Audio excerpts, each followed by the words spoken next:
Hello? Hello? మాట్లాడండి. చెప్పండి. ఆ! నా పేరు జగపతి అండి. బాగున్నారా? చెప్పండి. ఓకే. వింటున్నాం. రైట్. చెప్పండి. చెప్పండి. ఆ!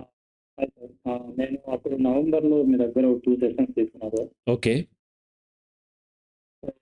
ఆ తర్వాత అక్కడి నుంచి రీలొకేట్ అయిపోయా బెంగుళూరుకి కొన్ని రీజన్స్ వల్ల, జాబ్ రీజన్స్ వల్ల. హ్మ్. ఓకే.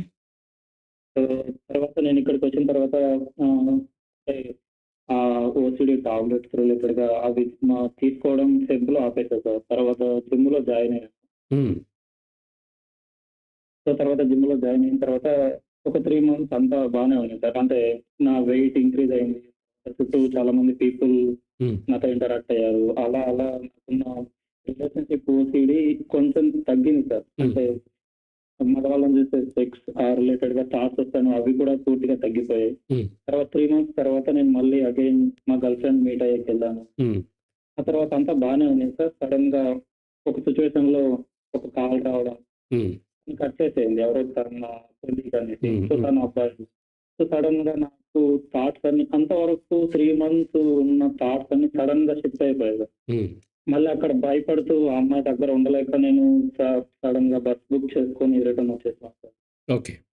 అది ఆ 3 మంత్స్ ఉన్న కాన్ఫిడెన్స్ అంతా ఒక్క రోజు మొత్తం పోయింది సార్. అది ఎలా కంట్రోల్ చేసుకోవాలో నాకేం అర్థం అవ్వడం లేదు సార్.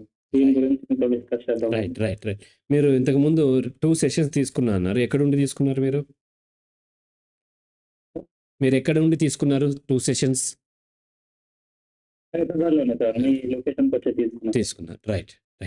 అయితే మీకు ఓసీడీ ఉన్నప్పుడు, మానసిక సమస్య ఉన్నప్పుడు కంప్లీట్ కౌన్సెలింగ్ తీసుకున్న తర్వాత మాత్రమే తగ్గుతది. సో, నా థెరపీ 3 ఫేజెస్‌లో ఉంటది. ఫస్ట్ ఫేజ్ ఓన్లీ కొన్ని టెక్నికాలిటీస్ ఉంటాయి. ఆ ఫస్ట్ ఫేజ్‌లో ఏమీ తగ్గదు. ఎందుకంటే ఓన్లీ ఆ 5 సెషన్స్, 5 ½ సెషన్స్ పడతదది. అది ఫిక్స్‌డ్ ఉంటది ఎవరికైనా. Okay sir. 5 ½ సెషన్స్‌లో చాలా అర్థమవుతది. సిక్స్త్ సెషన్ నుంచి తగ్గటం ఓకే. మొదలవుతది. మీకు తగ్గింది అని అన్నారు చూడండి. మీరు జిమ్ చేయటం వల్లో, ఇంకో దాని వల్లో టెంపరరీగా అది కనిపించకుండా ఉండొచ్చు. అంత మాత్రం చేత మీకు ఓసీడీ తగ్గలేదు. రైట్? సో, సమస్య ఆ అమ్మాయి బిహేవియర్ కాదు. సమస్య మీ ఓసీడీ. ఆ అమ్మాయి బిహేవియర్ ఏముంది ఏంటో తెలీదు. కానీ మీరు ఓసీడీ వల్ల నిజంగా అక్కడ మిస్టేక్ ఉన్నా, ఆ అమ్మాయి మిమ్మల్ని చీట్ చేస్తున్నా, చేయకపోయినా మీకు ముందు ఆ అనుమానం వచ్చేస్తది. కాబట్టి మీరు పూర్తి స్థాయి కౌన్సెలింగ్ తీసుకోవాలి. నా దగ్గరో, ఇంకో దగ్గరో వీలైతే బెంగుళూరులోనో లేకపోతే ఆన్‌లైనో ఎక్కడో మీరు కౌన్సెలింగ్ తీసుకున్నట్లయితే అప్పుడు మీకు క్లారిటీ వస్తది. మీరు అధిగమించగలుగుతారు. సో, ఇలా మీరు సమస్యతో బాధపడుతున్నప్పుడు ఆ అమ్మాయి కూడా వేరే దారి లేక మీరు మీ వల్ల ఇబ్బందవుతుందని తను బ్రేక్ చేసుకునే అవకాశాలు పెరుగుతాయి కదా!